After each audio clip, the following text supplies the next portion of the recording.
નમસ્કાર દર્શક મિત્રો, જીકે ટીવી ગુજરાતીમાં આપનું સ્વાગત છે। જોઈએ હવે હિંમતનગરના મુખ્ય સમાચાર।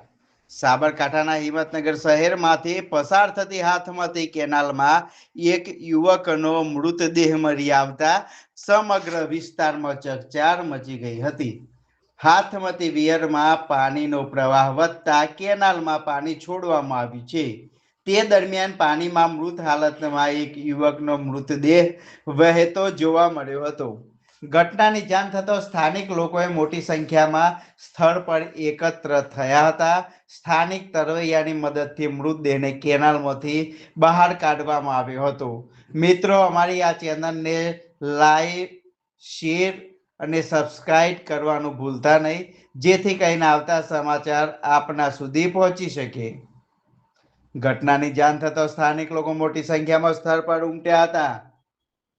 સ્થાનિક તરવૈયાની મદદથી મૃતદેહને કેનાલમાંથી બહાર કાઢવામાં આવ્યો હતો। ત્યારબાદ સ્થાનિકોએ સમગ્ર ઘટનાની જાણ પોલીસને કરી હતી। પોલીસની ટીમ તાત્કાલિક ઘટના સ્થળે પહોંચી જરૂરી કાર્યવાહી હાથ ધરી છે।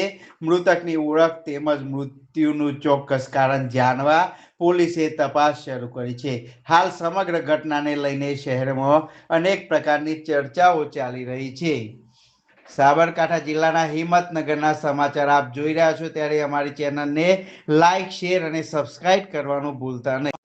નમસ્કાર દર્શક મિત્રો, જીકે ટીવી ગુજરાતીમાં આપનું સ્વાગત છે। જોઈએ હવે હિંમતનગરના મુખ્ય સમાચાર।